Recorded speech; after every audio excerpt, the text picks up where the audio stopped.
আমি এখন চলে এসেছি বেলগড়িয়ার দেওয়ানপাড়া মাঠে। এখানে এই বছর পুজো অনুষ্ঠিত হচ্ছে। এই ক্লাবটার নাম হচ্ছে পথের সাথী। তো এখানে এই বছরের থিম যেটা বুঝলাম আমি দাদাদের সাথে কথা বলে আসার পর, এবারে এদের থিম হচ্ছে মহাভারতের চক্রব্যূহ। তো আপনারা আসুন, এখানে পুজোটা দেখে যান। এখনো পুজোর কাজ তো জোর কদমে চলছে। আর আসতে হলে কিভাবে আসবেন, যদি আপনারা বেলঘড়িয়া থেকে আসেন তাহলে বেলঘড়িয়া থেকে রথতলার যে অটোগুলো হয় যাওয়ার পথে আপনাকে দেওয়ানপাড়া মাঠের সামনে নামিয়ে দেবে। অথবা আপনারা যারা বিটি রোড বা দক্ষিণেশ্বর ওই দিক থেকে আসবেন তারা হাঁটা পথে 300 মিটার মাত্র হেঁটে চলে আসতে পারেন। এদিকে আবার বেলঘড়িয়া স্টেশনের দিকে যে অটোগুলো যায় সেগুলোও তো আসতে পারেন।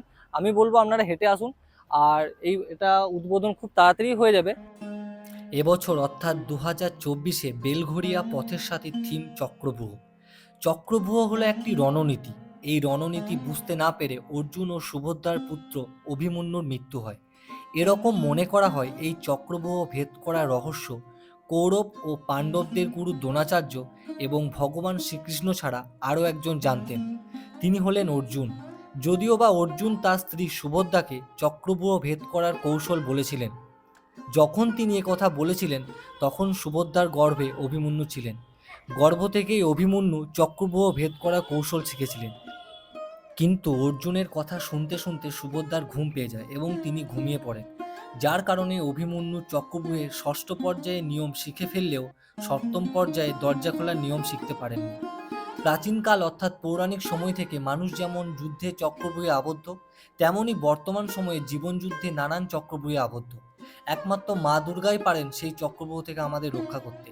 তারই নিদর্শনে এই থিমটি করা। চলুন তারই কিছু নিদর্শন আপনাদেরকে দেখাই।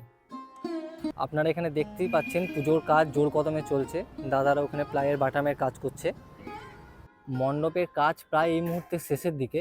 তো এখানে অনেক গাছের ডাল এরকম পড়ে রয়েছে। এই গাছের ডালগুলো পুরো মণ্ডপের ওপরে বসানো হয়েছে, যেটা প্যান্ডেলটাকে হয়তো আরও সুন্দর লাগছে। হয়তো মহাভারতের চক্রব্যূহের থিমটা অনেকটা এরকমই টাইপের। আর তার সামনে এরকম বাটাম দিয়ে পুরো জায়গাটাকে ঘেরা হয়েছে। এই যে এরকম পুরো বাটামের কাজ, আর এই বাটামের বাইরে এই যে নকশাগুলো দেখছেন এই নকশাগুলো করা হয়েছে। আর তাছাড়াও এই প্যান্ডেলটা এইভাবে গোলভাবে পুরো এরকমভাবে আস্তে আস্তে উপর দিয়ে উঠেছে।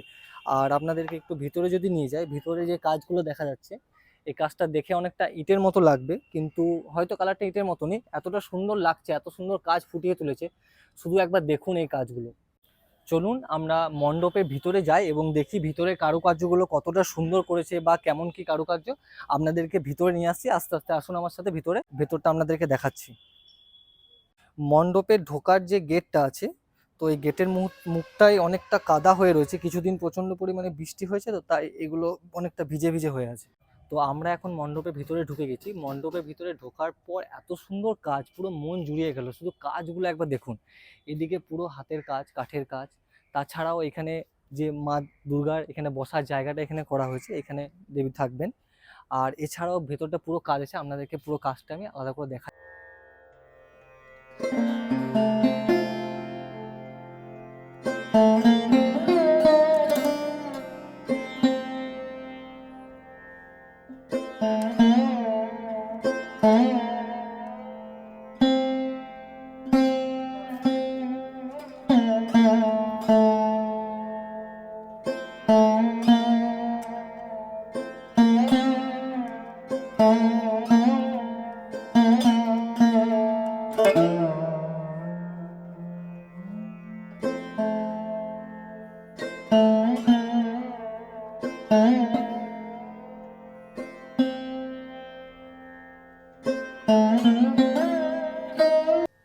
আর একটা কথা না বললেই নয়, এই কারুকার্যগুলো যতটা সুন্দর ঠিক ততটাই পরিশ্রম থাকে সেই মানুষগুলো যারা দিনরাত পরিশ্রম করে এরম একটি মণ্ডপ আমাদের সামনে তুলে ধরেছেন। মণ্ডপের মাঝখানে একটা স্ট্রাকচার করা হয়েছে যেটা হচ্ছে অর্জুনের রথ।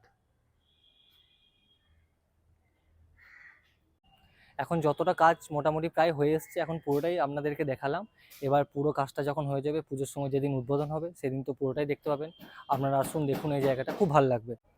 আমাদের মতো অনেক এরকম বাচ্চারা এসছে, ভিতরটা মণ্ডপটাই ঢুকলো তারা দেখার জন্য। আমাকে জিজ্ঞেস করলো যে ভিতরটাই ঢোকা যায়, বললাম হ্যাঁ ঢোকা যাবে। ওরাও গেল দেখতে। বাচ্চারা দেখুন পুজোর আগেই কত ওদের আনন্দ, তাই না? দাদা কতদিন হলো কাজ করা এখানে? 2-2.5 মাস ধরে কাজ চলছে এখানে তোমাদের? আর এগুলো কিসের কাজ হচ্ছে? এগুলো প্লাইয়ের ওপর কাপড় দিয়ে ডিজাইন করা আছে, তাই না? আচ্ছা আচ্ছা। আর আপনারা এই জায়গাটা লক্ষ্য করুন, এই যে মণ্ডপটা দেখছেন, দেখুন চক্রাকারে উপর দিকে আস্তে আস্তে ঘুরে গেছে ব্যাপারটা, মানে এইভাবে ঘুরতে ঘুরতে ঘুরতে ঘুরতে পুরো রাউন্ড হয়েছে উপর দিকে শেষ মুহূর্তে গিয়ে। আমার মতো অনেকেই এখানে এসছে, দেখুন ছোট বাচ্চারা বিকালে খেলতে আসে এই মাঠটা, এটা তো মাঠ না, খেলার মাঠ, ওখানেই তো মণ্ডপ পুজোটা হচ্ছে। তো এরকম অনেক বাচ্চারা এখানে বিকালে আসে খেলতে, তারাও খেলছে, মণ্ডপে কাজও চলছে, একসাথে সবাই উপভোগ করছে কাজটা। মণ্ডপের এই পাশটা একটা স্টেজ করা হয়েছে, যেখানে দুর্গাপুজোর 4 দিন অনুষ্ঠান হবে। এখানে অনুষ্ঠানের জন্য একটা স্টেজের স্ট্রাকচার আপাতত তৈরি হয়েছে, প্রায় কাজ শেষের দিকে, আর তো বেশি দিন নেই, আর খুব বেশি হলে 7 থেকে 8 দিন কি 10 দিন মতো আছে পুজো। এখানে একটা দাদার কাছ থেকে শুনে নেবো এখানে মণ্ডপের ব্যাপারে কিছু কথা। আমাদের এবছরের পুজো বেলঘড়িয়া পথের সাথী, আমাদের থিম এবার নাম চক্রব্যূহ। আপনারা সবাই আসবেন। আমাদের এই চক্রব্যূহ থিমে আপনারা মহাভারতের সাথে আজকের দিনের এক মেলবন্ধন খুঁজে পাবেন। আপনাদের নিজস্ব প্রত্যেকে মানুষের যে আজকে আমরা যে এক চক্রব্যূহের মধ্যে আবদ্ধ, সেই আবদ্ধ জিনিস দেখতে এবং তা উপলব্ধি করতে আপনাদেরকে বেলঘড়িয়ার পথের সাথী এই পুজো মণ্ডপে আসতে হবে। পথের সাথী পুজো মণ্ডপ বেলঘড়িয়ার দিয়ানপাড়া মাঠ 234 বাস স্ট্যান্ড স্টপেজে, সেখানেই, যেখানে রথতলা থেকেও আসতে পারেন বা স্টেশন থেকে আসলে হাঁটা পথে 5 মিনিট।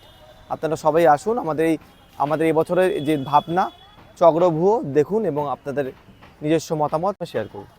কেন জানি না এই জায়গাটা অনেকে হয়তো ভিডিও করে বা অনেকে ফুটিয়ে তোলেন এই জায়গাটা, এই জায়গাটা এত সুন্দর জায়গা, মানে এই মণ্ডপটা হয়তো অনেকেই জানে না যে দেওয়ানপাড়াতে এত সুন্দর একটা পুজো হচ্ছে।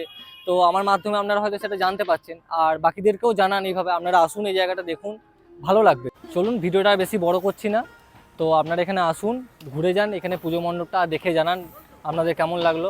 যারা আগে এসছেন বা এখন দেখে গেছেন তারাও জানিয়েন, আর পুজোর পর যারা আসবেন তারাও জানিয়েন কেমন লাগলো। আর সবাইকে আগাম শারদীয়ার শুভেচ্ছা জানিয়ে দিলাম। পুজো সবাই ভালোভাবে কাটান। এই অবধি আজকে ভিডিওটা এই পর্যন্ত, টাটা।